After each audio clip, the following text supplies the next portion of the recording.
Break के बाद आपका एक बार फिर से स्वागत है। आप देख रहे हैं महासंग्राम का महाकवरेज और बड़ी खबर रीवा से।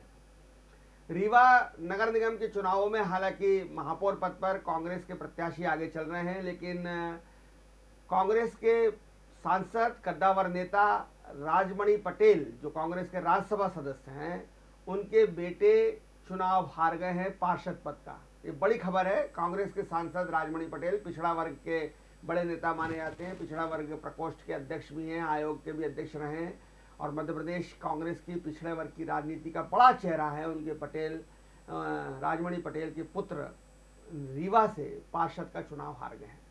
दूसरी बड़ी खबर रतलाम से आ रही है, जहां भारतीय जनता पार्टी के प्रहलाद पटेल चुनाव जीत गए हैं और कांग्रेस के मयंक जाट को शिकस्त का सामना करना पड़ा है।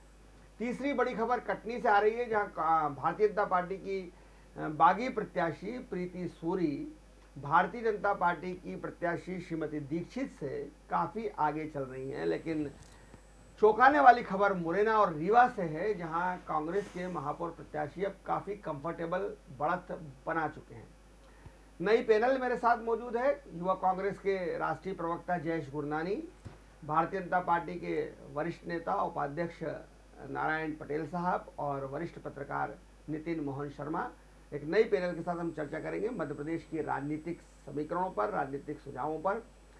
जयेश गुरनानी, जो दूसरे दौर की मतगणना है वो आपके लिए इस मायने में ठीक है कि 5 में से 2 आपको आ रही है, मुरैना भी और रीवा भी।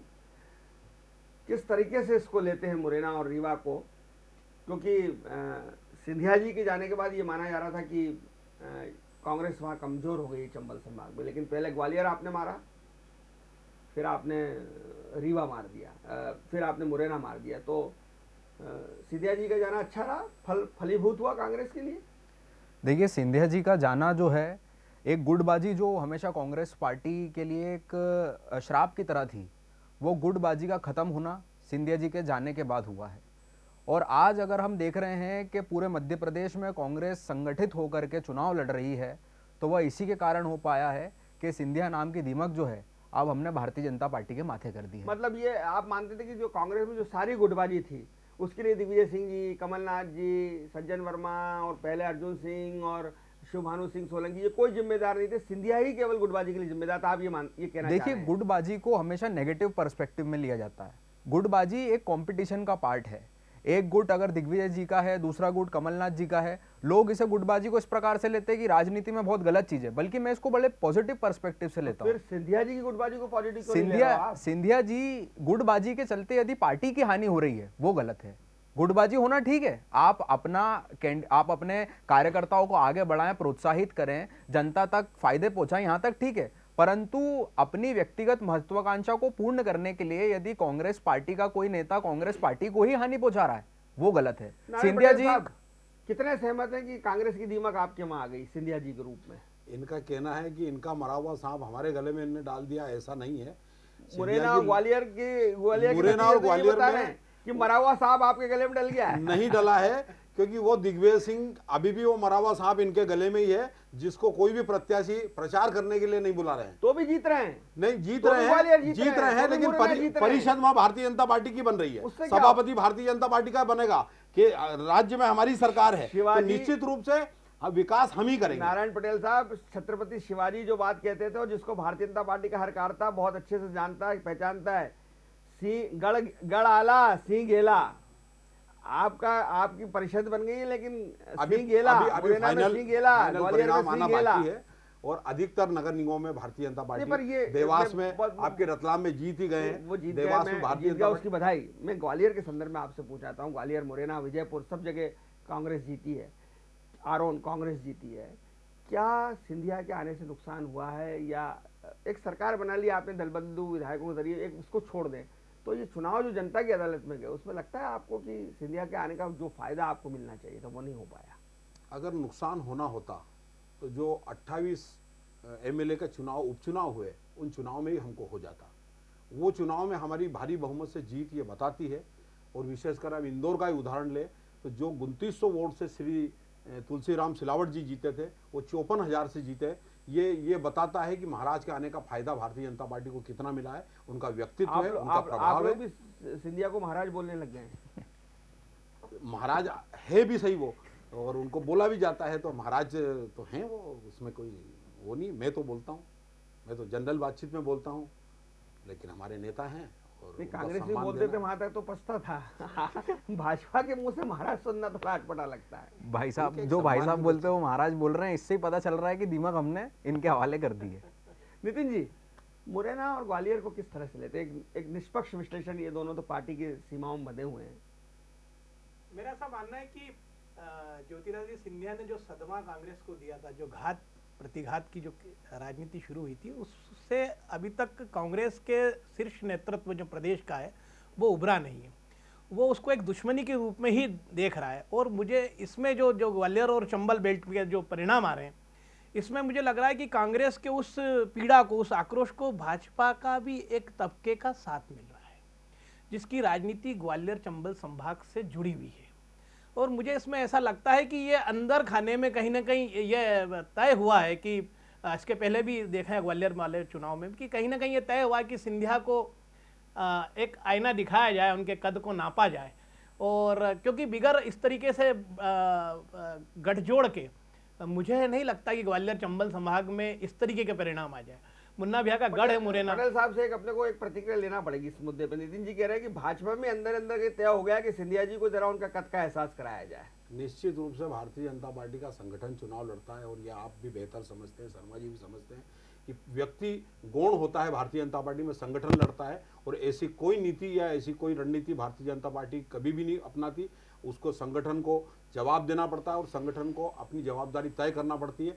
इसलिए हो सकता है अगर हम कहीं हारे हैं तो उसका आत्ममंथन करेंगे, विश्लेषण करेंगे, समीक्षा तो करेंगे। शुरू हो गया है। और निश्चित आज रूप से ईश्वरन जी ने एक बैठक बुलाई जिसमें प्रद्युम्न निश्चित सिंह रूप से तोमर है, करेंगे, नरोत्तम और मिश्र करना है। चाहिए। हर राजनीतिक दल को अगर कोई कमी रह गई है तो वो क्यों रह गई है उसका आकलन करना चाहिए, और हम भी करेंगे। और निश्चित रूप से आने वाले समय में इसको दूर करने का प्रयास करेंगे। जयेश गुरनानी जी, क्या ये सही है कि भारतीय जनता पार्टी के नेता, हालांकि आपके लिए भारतीय जनता पार्टी बाहरी पार्टी है, पर फिर भी क्या ये सही है कि भारतीय जनता पार्टी के नेता सिंधिया जी को पचा नहीं पा रहे हैं? देखिए, भारतीय जनता पार्टी के जो नेता हैं, जो पुराने कार्यकर्ता हैं, उनके मन में एक प्रश्न उठ रहा है कि क्या हम भारतीय जनता पार्टी में सिर्फ दरी उठाने के लिए आए थे? जब टिकट की बात आती है तब कोई बाहरी व्यक्ति आ जाता है, जब कोई पद की बात आती है तब कोई बिकाऊ व्यक्ति आ जाता है। तो जो दरी उठाने वाला कार्यकर्ता था वो आज भी दरी उठा रहा है। तो एक डिससेटिस्फेक्शन तो हर किसी के मन में रहता है। भले से हर किसी की उम्मीदें पूरी नहीं होती है, पर करीब कुछ तो पार्टी को देना चाहिए उन कार्यकर्ताओं को जो देवतुल्य कार्यकर्ता जिन्हें कहा जाता बड़ी था। खबर आ रही है, मैं जयेश आपको रोकूंगा। देवास में भारतीय जनता पार्टी की गीता अग्रवाल लगभग 47,000 वोटों से महापौर का चुनाव जीत गई। तो रतलाम के बाद बीजेपी ने देवास का किलावी फतेह कर लिया है। और देवास की जो पवार परिवार है, पवार परिवार जो तुकोजी राव पवार की श्रीमती वहाँ से विधायक हैं अभी। तो ये एक बड़ी खबर बीजेपी के हित में, बीजेपी के पक्ष में। बीजेपी ने देवास नगर निगम की सीट भी जीत ली है। देवास में भी बीजेपी का फिर से एक बार कब्जा हो गया। और सज्जन वर्मा जो कांग्रेस के बड़े नेता माने जाते हैं, एक तरह से कमलनाथ के बाद कांग्रेस में नंबर 2 हैं, वो बहुत कद्दावर नेता हैं, कई साल मंत्री रहे हैं, अपनी मुखरता के लिए और अपने बयानों के लिए बहुत लोकप्रिय हैं, खासतौर पर मीडिया के पसंदीदा व्यक्ति माने जाते हैं सज्जन सिंह वर्मा।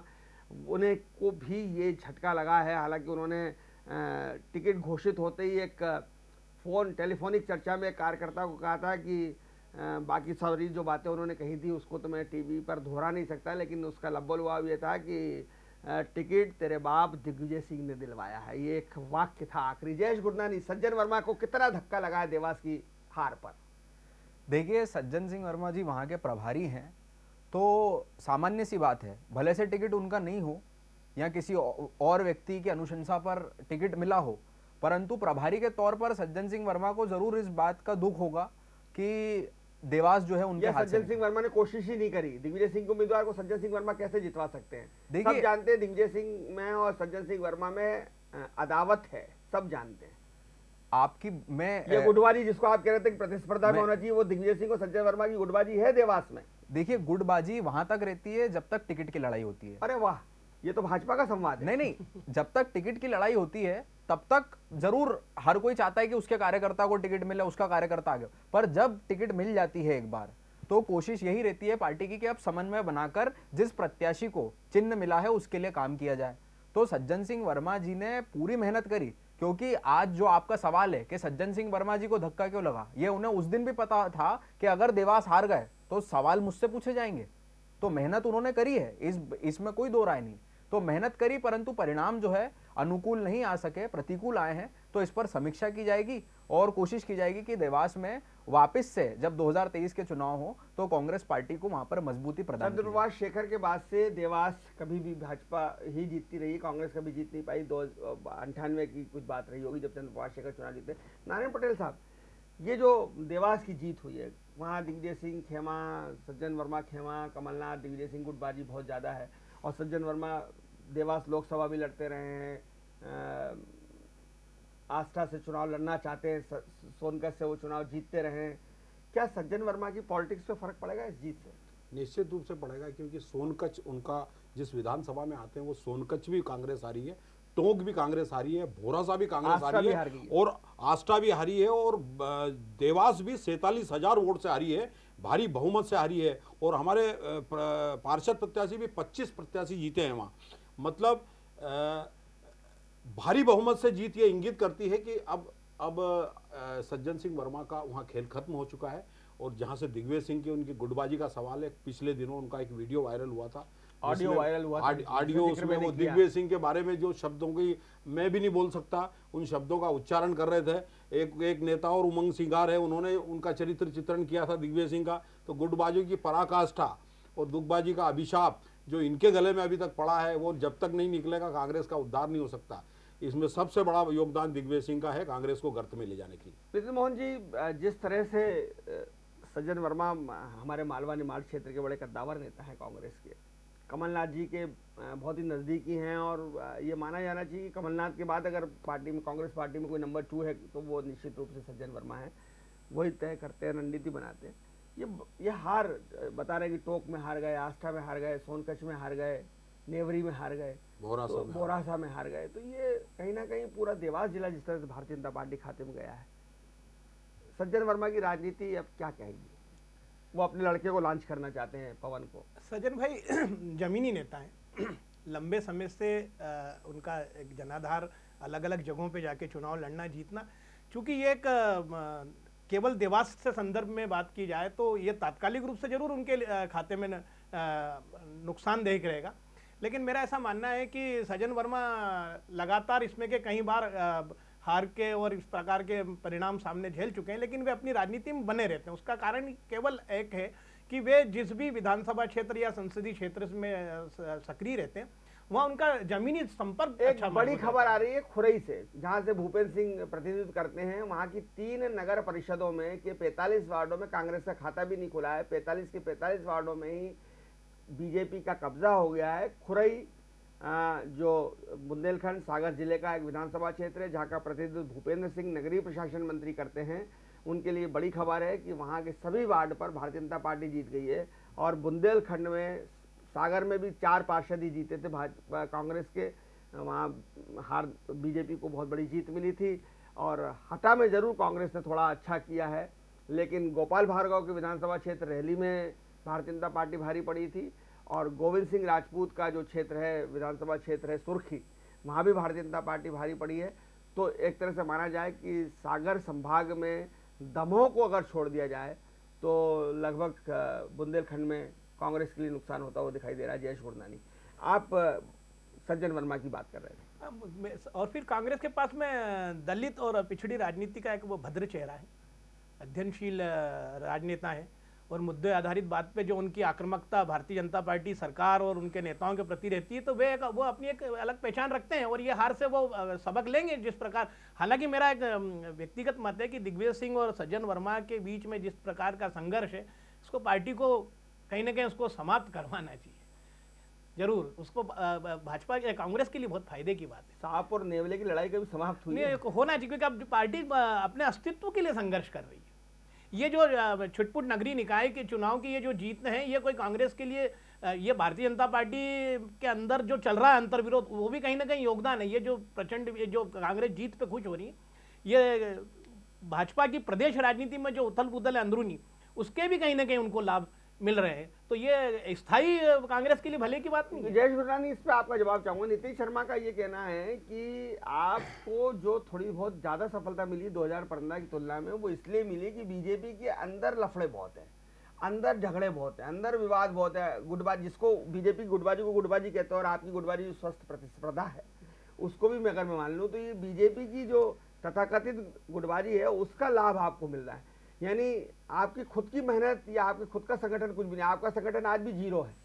जो कुछ मिल रहा है वो बीजेपी की वजह से मिल रहा है। कहाँ तक सहमत हैं आप इससे? देखिए, सिर्फ और सिर्फ यह कहना कि बीजेपी की गुटबाजी का फायदा मिल रहा है, यह मेरे हिसाब से एक गलत स्टेटमेंट होगा। बीजेपी की गुटबाजी का फायदा जरूर कांग्रेस पार्टी को मिला है, परंतु सिर्फ और सिर्फ गुटबाजी के कारण ये नतीजे हैं, इसको मैं नकारता हूं। क्योंकि अगर आप पूरे मध्य प्रदेश की बात करेंगे तो महाकौशल में जिस प्रकार से कांग्रेस पार्टी का प्रदर्शन रहा है, जबलपुर जीते हैं, जबलपुर के बाद छिंदवाड़ा जीते हैं। छिंदवाड़ा एकमात्र ऐसा जिला बन गया है जो भारतीय जनता पार्टी कहती थी ना कांग्रेस मुक्त भारत, तो भारतीय जनता पार्टी मुक्त छिंदवाड़ा कमलनाथ जी ने कर दिया। जबलपुर के 3 भाजपा विधायक बहुत सख्त विरोध दर्ज करा चुके थे इस उम्मीदवार को लेकर, क्योंकि दो ए पॉलिटिकल लोगों को भारतीय जनता पार्टी ने टिकट दिया था। एक थे पुष्यमित्र भार्गव जी और दूसरे थे जबलपुर से, 2 ए पॉलिटिकल व्यक्ति थे। अब एक जीत जाते एक हार जाते हैं, तो आप समझिए इसमें कांग्रेस पार्टी का प्रत्याशी जो है वह भी कहीं ना कहीं बलवान था, उसका भी संगठन में कहीं ना कहीं। आप मानते संजय शुक्ला बलवान नहीं थे, जबकि वो जगत बहादुर सिंह बलवान थे। देखिए सिक्के का मैं पहले पहलू की बात कर रहा हूं, आप दूसरा पहलू देख रहे हैं, पर पहले अपन पहले पहलू की बात कर लेते हैं कि जबलपुर में जो अन्नू जी हैं, उन्होंने जिस प्रकार से कांग्रेस प्रवक्ता ने माना कि संजय शुक्ला जी बलवान थे, सारी चीजें थी, ऐसा मैं ये नहीं कह रहा हूं कि वो बलवान नहीं थे, परंतु अन्नू जी ने जो संगठन में जबलपुर में काम किया और फिर विवेक तनखा साहब का जो आशीर्वाद उन्हें मिला है, यह सब पूरी इकट्ठी मेहनत जो है जबलपुर में की है, और इसी का नतीजा है कि 28 साल बाद जबलपुर की सीट नए रेहटी नगर परिषद में बीजेपी 12 कांग्रेस 1, रेहटी जो सागर के पास है बीजेपी 12 कांग्रेस 1। मैं कुछ नतीजे बता रहा हूँ। रतलाम में बीजेपी 30 कांग्रेस 16, देवास में बीजेपी 25 कांग्रेस 11। ये नए नतीजे आ रहे हैं, आपको हम रुझान आपको बताते जा रहे हैं। कटनी में बीजेपी 25 कांग्रेस 14, कटनी में बीजेपी हार रही लेकिन पार्षद ज़्यादा आ रहे हैं। और मुरैना में बीजेपी 10 कांग्रेस 7, मुरैना में भी बीजेपी हार रही है लेकिन पार्षद ज़्यादा आ रहे हैं। नारायण पटेल जी का कहना ठीक है कि ये कुछ महापौर उम्मीदवार को लेकर नाराजगी है। रीवा में बीजेपी 18 कांग्रेस 14। ये क्या जादू हो रहा है कि महापौर आपका हार जाता है, ग्वालियर, जबलपुर, मुरैना, रीवा, कटनी, लेकिन पार्षद जीत जाते। मतलब महापौर चयन में कुछ गड़बड़ी हो गई आपसे? नहीं, ये स्थानीय निकाय का चुनाव है और स्थानीय निकाय के चुनाव में स्थानीय मुद्दे और पार्टी के प्रत्याशी का अपना व्यक्तित्व भी इसमें प्रभाव डालता है, ये निश्चित रूप से हो।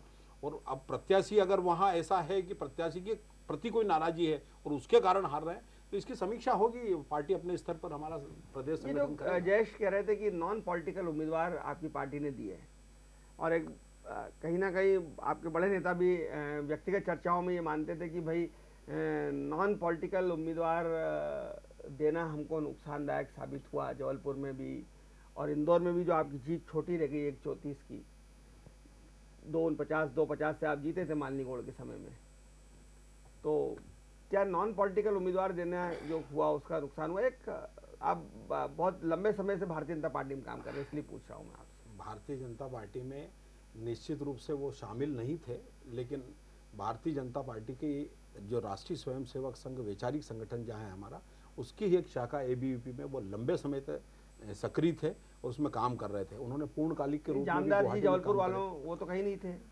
नहीं थे, पार्टी ने उनमें कोई योग्यता देखी होगी और आकलन किया होगा, उसके अनुसार ही टिकट दी, लेकिन वहाँ पर ये दे दी, चलिए हो गया, निश्चित रूप से वहाँ इसका नुकसान हुआ क्या नॉन पॉलिटिकल देने? मेरा सवाल, मूल सवाल ये है। नुकसान तो हुआ, वो दिखाई दे रहा है, वो तो हुआ, वो तो अब रिजल्ट ही आ गए उसमें। तो अब मेरे कहने या नहीं कहने का प्रश्न, पर सिर्फ उनके चेहरे के कारण या उनके नॉन पॉलिटिकल होने के कारण जीते, उसके अतिरिक्त भी वहाँ कोई समस्या होगी, उसकी समीक्षा की जाएगी।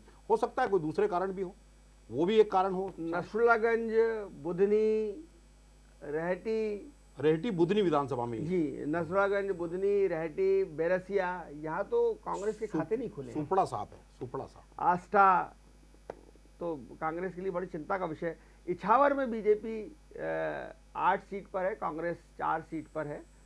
करण सिंह वर्मा का इलाका, शैलेंद्र पटेल आपके विधायक कभी हुआ करते थे, युवक कांग्रेस के नेता थे। करण सिंह वर्मा यहाँ से बहुत चुनाव लड़ते रहे, खाती समाज की सीट मानी जाती है। नारायण पटेल साहब तो जानते ही हैं इछावर के बारे में। मनोज पटेल जो मनोज आपके जो वहाँ से लड़े, विधायक बने, सिंधिया जी साथ छोड़कर आए थे हाटपिपलिया से, उनके विधानसभा क्षेत्र की क्या स्थिति है? अभी आकलन नहीं आया है, पर हाटपिपलिया का नतीजा अभी तक सामने नहीं आया है। बाकी आसपास की सारी सीटों का आ गया, पर हाटपिपलिया का अभी कहीं भी किसी चैनल ने या मेरे को सूचना नहीं मिली है। मैं उसकी प्रतीक्षा कर रहा हूँ। हम भी उसकी प्रतीक्षा कर रहे हैं, क्योंकि हाटपिपलिया भी जो है वहाँ भारतीय जनता पार्टी का गढ़ रहा गढ़ है। हाटपिपलिया गढ़ है। हमारे पूर्व मुख्यमंत्री कैलाश जोशी जी का बागली, हाटपिपलिया, हाँ, ये सब। बागली हाटपिपलिया उनका गृह क्षेत्र है, और वहाँ भाजपा बहुत अच्छे वोट से जीतेगी, और उसका टेस्ट आई गया। हालांकि ये जो आंकड़ा है नितिन मोहन शर्मा, 16 बीजेपी 2014-15 में 16-0, अब 9, 5 कांग्रेस और 2 अन्य।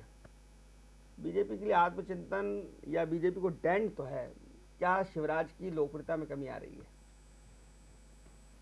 निसंदेह ये नतीजे भारतीय जनता पार्टी की जो छवि बनी हुई उस पर खरोंच है, बड़ा निशान है ये।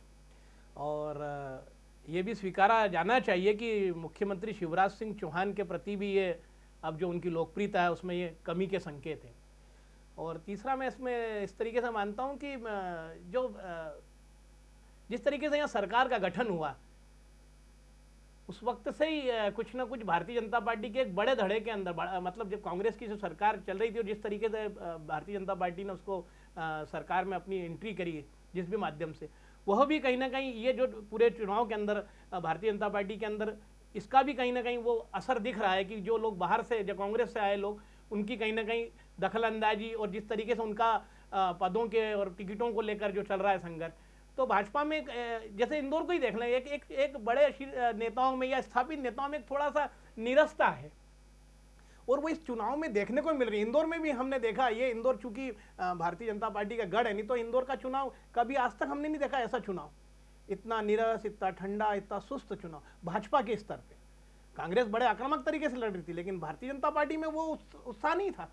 नहीं तो वार्ड वार प्रभारी तय होते थे, 3 नंबर का व्यक्ति 1 में काम करता था, 1 का व्यक्ति 5 में काम करता था, आपस में क्रॉस होते थे, एक उत्साहपूर्ण वातावरण होता था। पार्टी का छोटे से लेकर बड़ा तक का नेता, मतलब उसके घर में ऐसा लगता था कि कोई एक उत्सव आया हुआ है, पर ऐसा इस बार कुछ भी नहीं था। तो ये कहीं ना कहीं अगर शिवराज सिंह चौहान निसंदेह नतीजे उनके पक्ष में देखा जाए तो राजनीतिक रूप से पक्ष में है, क्योंकि 16 में 5 अगर कांग्रेस है और 11 तो, लेकिन 5 खो देना, 5 सीटें खो देना, और वो भी शहर है, मतलब 16 में से 5 नगर निगम, 7 खो दी ना, 2 निर्दलीय, एक आप और एक निर्दलीय हो गया, तो 7 सीटें खो देना 16 में से। तो ये तो बीजेपी को ये संकेत है, लगभग 45% तो चला ही गया। हाँ, ये संकेत है कि वक्त है अभी संभल जाए। काला पीपल पालाखेड़ी में भी भाजपा आगे चल रही है, अकोदिया में भाजपा आगे चल रही है, शुजालपुर में भाजपा आगे चल रही है, शाजापुर में भाजपा जीत चुकी है। तो हुकुम सिंह कराड़ा जो कभी सज्जन भाई के मित्र हुआ करते थे, अभी तो उनका विवाद चल रहा है हुकुम सिंह कराड़ा से। वहाँ हुकुम सिंह कराड़ा के लिए भी गड्ढा खुद गया है जयेश गुरनानी जी, जिस तरह से शाजापुर जिले का पूरा बेल्ट बीजेपी पक्ष में गया है।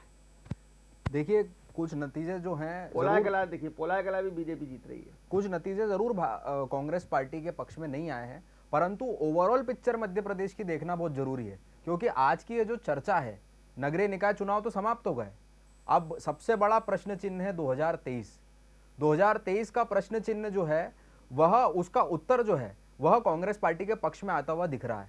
क्योंकि यदि आप देखेंगे तो महाकौशल में बड़ा जो है किला ढहा है, ग्वालियर चंबल बेल्ट में ग्वालियर और मुरैना जो है 2 महापौर जो हैं वह कांग्रेस पार्टी के बनने वाले हैं। रीवा जो है, विंध्य में रीवा क्षेत्र और सिंगरौली जो है, सिंगरौली में आम आदमी पार्टी आ गई, सीधी भी आप जीत गए, सीधी भी अगर आप बात कर रहे हैं, सीधी में भी हमारा जो है परचम लहरा गया है, जीत गए, और जीत गए हैं। मालवा निमाड़ जो है, मालवा निमाड़ में थोड़ा काम करने की और बुंदेलखंड में काम करने की आवश्यकता है। सीधे और साफ संकेत हैं कि 2023 में कमलनाथ जी के नेतृत्व में सरकार बन रही है, भारतीय जनता पार्टी के पांव से जमीन खिसकती जा रही है।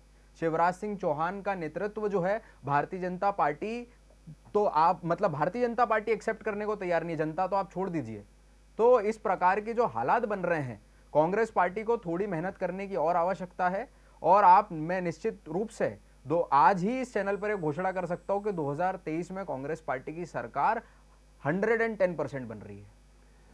हर बार करते हैं अपने आपकी बार नतीजे बता रहे हैं, हार का आपकी बार ये आत्ममंथन नहीं नतीजे करती बता रहे हैं। कांग्रेस। मुरैना अगला चुनाव बताने मुरैना लगती और है कि ग्वालियर अगले चुनाव में हम मुरैना और करेंगे ग्वालियर में और सरकार किला ढह बनेगी। गया, अरे, रीवा में किला अरे, ढह गया, सागर में 45 जबलपुर में में से किला ढह 45 गया, वार्ड हार गई। छिंदवाड़ा में और कई पूरी पार्षद भारतीय जमानत जनता बचा पार्टी सके। मुक्त हो गई। सागर में जिला 45 पंचायत वार्ड, कांग्रेस का, 45 में जनपद 45 पंचायत वार्ड अध्यक्ष बचा। कांग्रेस का, ग्राम पंचायत अध्यक्ष कांग्रेस का, महापौर कांग्रेस का, सांसद कांग्रेस का, विधायक कांग्रेस के। छिंदवाड़ा में तो इनके पास जमीन ही नहीं बची है। महाकौशल में इतना बड़ा नेतृत्व खड़ा कर दिया कमलनाथ जी ने।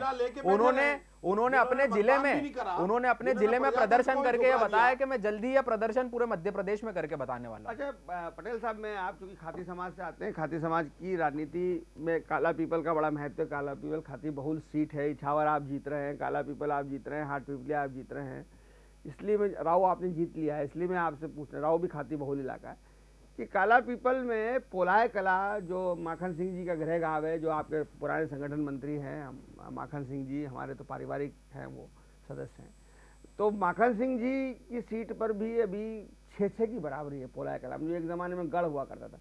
तो ये माना जाए कि कुणाल चौधरी अपने गुरु जीतू पटवारी से ठीक साबित हुए हैं। जीतू पटवारी तो राहू में हार गए पूरी तरह से, पार्षद भी सब हार गए, लेकिन कुणाल किला लड़ा रहे हैं। गुरु गुड़ रह गया, चेला शक्कर बन गया। काला पीपल तो हार रहे हैं, वो काला पीपल हार रहे हैं, पर पोलाई कला वहीं उसी विधानसभा का क्षेत्र है और वहाँ 6-6 का अभी परिणाम आए। 3 निर्दलीय जीते हैं, वो भी हो सकता है। भारतीय जनता पार्टी बड़ा परिवार है, तो ऐसा लगता है कि शायद बागी हो, वो उनकी जानकारी नहीं मुझे, लेकिन अभी परिणाम फाइनल परिणाम आएंगे तो मुझे विश्वास है कि हमारी परिषद भी बनेगी और निश्चित रूप से। नहीं, पर ये जीतू पटवारी को जो डेंट लगा राव में, आप तो राव के विशेषज्ञ हैं, इसकी क्या वजह मानते हैं? जीतू पटवारी जी का एक ही उदाहरण काफ़ी है कि भारतीय जनता पार्टी की सरकार जब गई उसके आखिरी में उन्होंने एक बीजलपुर के पास एक स्टेडियम का भूमि पूजन कराया, हमारी खेल और युवा कल्याण मंत्री यशोधराजे सिंधिया जी को बुलाकर, और उसके बाद आचार संहिता लग गई, चुनाव वो काम नहीं हुआ। लेकिन वही कांग्रेस की सरकार बनी और वो उसी विभाग के मंत्री कैबिनेट मंत्री बने और 1.25 साल तक रहे, लेकिन उन्होंने एक ईंट भी नहीं जोड़ी। तो उनके मंत्री रहते हुए भी कोई काम नहीं हुआ और आज तक विधायक होते हुए कोई उल्लेखनीय कार्य नहीं हुआ। तो न केवल उनके कार्यकर्ता बल्कि आम मतदाता भी उनसे भयंकर नाखुश है और उसका परिणाम लोकसभा चुनाव में भी देखा और उसके बाद ये जिला पंचायत में भी देखा, पंचायतों में भी देखा और अभी नगर परिषद में भी। पंचायतों में तो वो भारी पड़े, पंचायत में एक बेल्ट भारी पड़े हैं वो, लेकिन दूसरा बेल्ट हमारा ये जो खंडवा रोड से इधर वाला बेल्ट रहा कलारिया तक का, यहाँ हम भारी पड़े। जिला पंचायत भी जीते, जनपद भी ज्यादा जीते, सरपंच भी ज्यादा। वो किस बेल्ट में? और नगर परिषद वो खंडवा रोड से इधर ये तिल्लोर वाला, पीपलदा वाला, दूधिया वाला, ये बेल्ट में वो थोड़े ज्यादा सीट ले गए। लेकिन हमने अगर ओवरऑल सीट देखें तो भाजपा का वहां भी बहुमत है और नगर परिषद भी हम जीते भारी बहुमत से। 15 में से 12 वार्ड जीते, 3 वार्ड सिर्फ कांग्रेस ले गई। और अगर हमारा नगरीय क्षेत्र में भी 8 वार्ड हैं, उसमें से उनका टोटल बजट देखें तो टोटल 6 जीते, तो 6 जीते। उन 6 का अगर वोट देखेंगे तो करीब 30,000 वोट कांग्रेस से ज्यादा आया, हम 30,000 से जीते हम। तो अगले चुनाव में जीतू पटवारी जी की क्या स्थिति रहेगी अगर मैं आपसे आकलन करवाना चाहूं तो? क्योंकि आप उस बेल्ट को जानते हैं, उस भाग्य गृह। मैंने जीतू पटवारी जी को 3 दिन पहले स्वयं, मेरे पड़ोसी हैं, उनको स्वयं को मैंने कहा कि आप 50,000 वोट से हारेंगे चुनाव। इतनी एंटी इनकम्बेंसी उनके अगेंस्ट हो गई है। जयेश गुरनानी जी, क्या कहना चाहते हैं आप? 50,000 से जीतू पटवारी जी को हारने की बात कह रहे हैं, परंतु मैं यही कहना चाहूँगा कि 50,000 से अगर जीतू पटवारी जीत जाएं तो कोई बड़ी बात नहीं है, हार तो भूल ही जाएं, क्योंकि जीतू पटवारी जी का जो व्यक्तित्व है वह बहुत ही प्रभावी व्यक्तित्व है। हर एक व्यक्ति से वो इस प्रकार से मिलते हैं जैसे तो उनके पारिवारिक संबंध हो। तो वो साइकिल चलाते हैं, वो एक जमीन से जुड़े हुए नेता हैं, जमीन से जुड़े हुए नेता हैं और वो उसी प्रकार से अपनी लाइफस्टाइल जीते हैं, क्योंकि वो फर्श से अर्श तक गए हैं। हमें समझना होगा कि कांग्रेस पार्टी ने उन्हें बहुत कुछ दिया है, बहुत कुछ दिया है, उम्मीद से ज्यादा दिया है।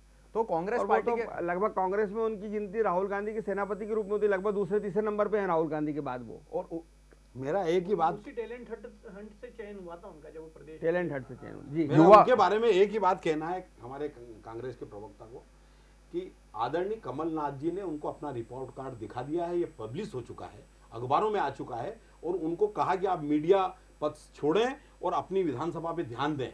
ये आपके कमलनाथ जी का स्टेटमेंट है और वो अखबार में छपा है, और उन्होंने मीडिया का पद छोड़ा, और अब वो लेकिन वो उसके बाद भी परिणाम जीरो ही आए। अभी हालत खराब ये है। जीतू पटवारी जो कि बहुत बड़े नेता हैं और राहुल गांधी के किचन कैबिनेट के मेंबर हैं, राहुल गांधी के टैलेंट हट से आए हैं, और मुझे तो लगता है कि मध्य प्रदेश में अगर सबसे ज़्यादा राहुल गांधी का कोई नज़दीकी है तो जीतू पटवारी है। तो क्या ये जो नतीजे आ रहे हैं ये जीतू पटवारी की राजनीति को चौंकाने वाले हैं और राजनीति को संभालने वाले हैं, कि उनको समझ जाना चाहिए कि वो भी बहुत खतरे में। नारायण पटेल कह रहे हैं जो वहीं के निवासी की 50,000 से हारेंगे, जयेश गुरनानी करेंगे 50,000 जीत जाए, तो आश्चर्य नहीं होना चाहिए। निष्पक्ष आकलन क्या है आपका? जीतू पटवारी की अपनी विधानसभा को लेकर राजनीति के मैंने जो आकलन किया उनके अलग अलग टाइम पे जो स्वयं का चुनाव, जैसे मैं जयेश भाई की बात को इसलिए मैं थोड़ा सा स्वीकार भी करूँगा कि जो उनके निजी संबंध उनकी विधानसभा में जो उन्होंने गढ़े हैं और जो उनको बना चुके हैं वो पिछले चुनाव, विधानसभा चुनाव में देखा हमने कि भारतीय जनता पार्टी के का एक जो प्रतिबद्ध मतदाता वर्ग था वह भी उनको वोट डाला उसने, क्योंकि वो निजी संबंध डाला। तो मुझे ऐसा लगता है कि नगरीय निकाय चुनाव के परिणाम को विधानसभा भविष्य के में उनको टिकट मिल रहा है नहीं मिल रहा है बात की बात, लेकिन अगर विधानसभा चुनाव से देखा जाए तो वो दोनों चीज अलग रहेगी, क्योंकि वहां के मतदाता के लिए फिर सीधे जीतू पटवारी सामने रहेगा, सीधे जीतू पटवारी के चयन का विषय रहता। अभी तो क्या है, जैसे अपन उनकी स्टाइल जानते हैं, उनने बोल जाओगे तुम्हारे जो लगे जचे कर लीजो, तो तुम्हारे जो लगे जचे कर लीजो में 30,000 का गड्ढा पड़ा। मतलब उन्होंने कांग्रेस संजय शुक्ला को ठीक से मदद नहीं करी, ये कहना चाह रहे हैं आप? तुम्हारे जो लगे जचे कर लीजो। जयेश गुरनानी जी, क्या जीतू पटवारी ने संजय शुक्ला की मदद नहीं करी? नीतीश शर्मा कह रहे हैं कि तुम्हारे, उन्होंने कहा होगा कि तुम्हारे जो जचे कर लीजो, हमारा कोई लेना दीजिए नहीं। मारो ध्यान रखो जब मारो समय आए। देखिए यह एक आकलन हो सकता है, परंतु यह आकलन बिल्कुल ही सही नहीं है, क्योंकि अगर आज ये भी सही खबर है कि जीतू पटवारी और संजय शुक्ला के बीच में गर्मा गर्मी हुई है भोपाल में राष्ट्रपति चुनाव के दौरान। देखिए गर्मा गर्मी अगर हो रही है तो कांग्रेस के एक बड़े विधायक रवि जोशी के सामने, देखिए वो सारी बातें एक तरफ है, परंतु मैं आपको यही कहना चाहूंगा कि आज अगर राहु के अगर पार्षद हारे हैं तो कहीं ना कहीं जीतू पटवारी जी की इमेज पर भी डेंट हुआ है, तभी आज हम ये चर्चा कर रहे हैं। और जीतू पटवारी जी इतने नासमझ नेता नहीं है कि उन्हें यह समझ नहीं आ रहा हो कि अगली बार मुझे 1 साल बाद यहीं से विधानसभा लड़ना है, और अगर मेरे पार्षद उम्मीदवार ही ठीक नहीं होंगे और अगर पार्षद उम्मीदवारों का ही भरोसा जो है वह जनता पर नहीं है, तो वो राहु जो है वो उनके लिए केक वॉक रहेगी, उनको डबल मेहनत करनी पड़ेगी, ये उनको भी समझ आ रहा है। तो यह सब कहना है कि संजय शुक्ला जी की उन्होंने मदद नहीं करी और तुम्हारे जो जचे वो कर लीजिए, तो ये इस प्रकार की राजनीतिक शैली उनकी है ही नहीं। अगर इस प्रकार की राजनीतिक शैली होती तो राहुल गांधी जी के वो कभी प्रिय नहीं होते, और जैसा कि आपने कहा कि किचन कैबिनेट के मेंबर है तो वो कभी नहीं होते, क्योंकि रिपोर्टिंग तो दिल्ली में भी आपको देनी पड़ती है कि सारी चीजें क्या हो रहा है। तो अरे दिल्ली में कौन रिपोर्टिंग ले रहा है, किसको पता दिल्ली में कितने जीते? आप कुछ भी कहते हो, राहुल जी कोई, राहुल गांधी जी, मैं आपको बताता हूँ, ये कहना गलत है, क्योंकि राहुल गांधी जी ने जब छिंदवाड़ा जीते, आप उठा करके देख लीजिए, पूरी गांधी परिवार से लेकर के जितने भी दिल्ली के बड़े नेता है सबने छिंदवाड़ा के लिए ट्वीट करा है, क्योंकि वह जो व्यक्ति जीता है छिंदवाड़ा से वह शादियों में जाके बर्तन धोता था, और आज कांग्रेस पार्टी ने उसे महापौर बना दिया है। उसकी मदर जो है, उन्होंने तो चाय बेचने वालों को प्रधानमंत्री बना दिया। पर उसको देखा नहीं ना किसी ने चाय बेचते हुए, इसके तो फोटो भी आ गए, दोनों में बड़ा अंतर है। तो आप फोटो लेके लेकिन ये बात तो बिल्कुल सत्य है कि इस नगर निगम चुनाव में राहु विधानसभा में कांग्रेस को भीतरघात का सामना करना पड़ा है, 100% ये बात सत्य है। और आप जब बता रहे हैं कल भोपाल का घटनाक्रम और संजय, हाँ जो भी हुआ है, और ये संजय शुक्ला कैंप जो टीम शुक्ला चुनाव लड़ रही थी उसने समय पर चेताया भी था, हालांकि उनको इतनी उम्मीद नहीं थी कितने भारी मतों से पिछड़ जाएंगे वहां पे, और निसंदेह और पटवारी की राजनीति की शैली है ये। और कांग्रेस में ये होता ही है, कांग्रेस में कहते ना कि बस मेरा ध्यान रखने वाली कहानी है, तो वो यही हुआ है। और मैंने आपको उस दिन बोला था मतदान वाले दिन कि एक छत्रप और खड़ा हो शहर में, ये किसको स्वीकार्य होगा? अभी इंदौर से लेके भोपाल और भोपाल से लेके दिल्ली तक तो पटवारी थे ना, युवा नेतृत्व के रूप में, वाकपटु नेतृत्व के नेता के रूप में, पब्लिक के बीच सक्रिय एक नौजवान, एक जिम जाने वाला, साइकिल चलाने वाला, और उसके बीच एकदम धूमकेतु जैसे संजय शुक्ला जी का प्रादुर्भाव हो जाना। तो राजनीतिक रूप में जो राजनीति में मैदान में होते हैं, जैसा अभी खुद ही कह रहे हैं स्वस्थ प्रतिस्पर्धा है, तो अपन मान लें कि दोनों के बीच स्वस्थ प्रतिस्पर्धा है, आपस में झगड़ने वो बात अलग है, पर है स्वस्थ प्रतिस्पर्धा। मेरी शुभकामनाएं, ये प्रतिस्पर्धा आपको सत्ता में लेके आए। क्या शिवराज जी की लोकप्रियता कम हो रही है? 7 सीटें आप हार गए, मान ही ले हार गए, क्योंकि 2 के भी नतीजा घोषित होना बाकी, बहुत पीछे चल रहे हैं यहाँ, लोकप्रियता में कमी आई। ये कभी 16-0 जीते थे आप 15 में, 16 7 साल बाद ये, तब भी मुख्यमंत्री शिवराज जी थे जब 16-0 थे तब। स्थानीय निकाय के चुनाव में स्थानीय मुद्दे ही प्रभावी रहते हैं। 16-0 जीत गए, वो भी स्थानीय मुद्दे थे तब भी, तब आपने श्रेय शिवराज जी को दिया था। नहीं, निश्चित रूप से नेतृत्व की भूमिका उसमें होती है और उसमें सपोर्टिंग भूमिका रहती है, और नेतृत्व का काम और शैली, सीटें हार गए आप, उसकी समीक्षा की जाएगी, किसके कारण और किस कारण होगा, हम समीक्षा करेंगे, आत्मलोकन करेंगे, और उसके बाद परिणाम जो आएंगे उसमें सुधार करेंगे। ये तो हर राजनीतिक दल को करना चाहिए। मान रहे कि लोकप्रियता में कमी आई है?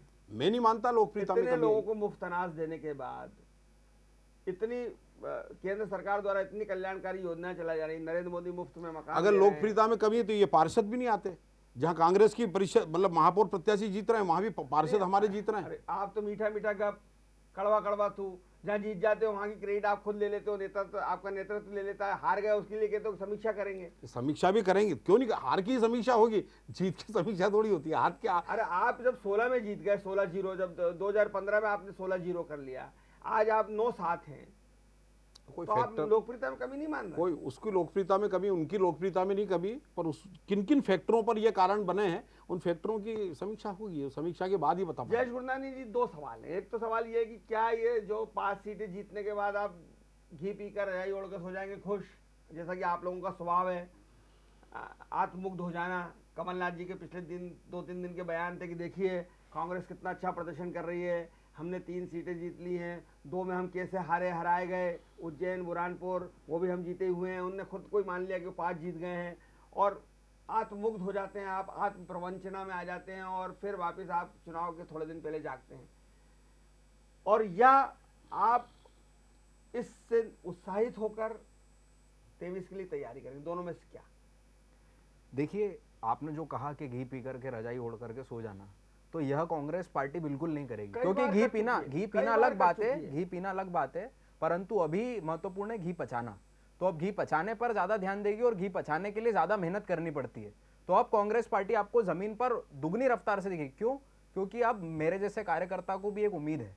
उम्मीद इस बात की है कि 2023 में कांग्रेस पार्टी का परचम आने वाला। उम्मीद इस बात की है कि 2023 में कांग्रेस पार्टी की सरकार आएगी, कमलनाथ जी वापस मुख्यमंत्री बनेंगे, और ये 15 महीने की नहीं 5 साल की सरकार होगी।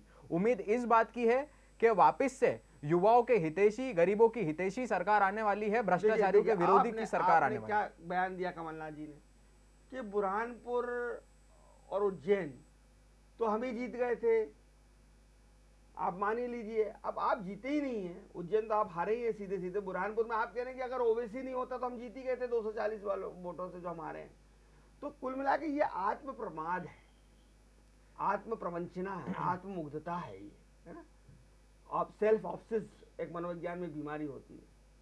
तो ये इससे तो बाहर आना पड़ेगा ना कांग्रेस को। अभी आप खुश हो गए कि 5-5 सीट जीतते, आपको इस बात की चिंता ही नहीं। आप इस बात तो कभी कोई, मैं इतने कांग्रेस नेताओं 2 दिनों में बात करी, किसी ने इस बात पर दुख नहीं किया कि हम 9 सीट हार गए।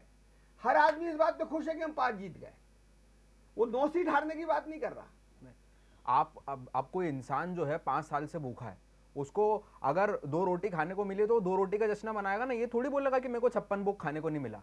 भाई 56 भोग की तरफ भी हम अग्रसर हैं, हम वह भी खाएंगे एक दिन, परंतु अभी जो 2 रोटी मिली है उसका तो सुख मना है। 5 सीट हम जीते ना, उसका तो सुख मना है। जनता इनको नकार रही है, उसका क्या 9 हारे उसके लिए उसकी बात करना नहीं, उसके लिए हम मेहनत करेंगे। आप कंटिन्यू रखिए अपने। हम उसके लिए मेहनत करेंगे। और आज मेरी बात समझिए, जो कमलनाथ जी का बयान था, आप कमलनाथ जी के बयान की बात कर रहे हैं कि बुरहानपुर के लिए उन्होंने कहा कि अगर मंजलिस नहीं होती, तो उन्होंने इसमें गलत क्या कहा? बिल्कुल सही बात है। 11,000 वोट मंजलिस जो है वह लेकर के चली गई।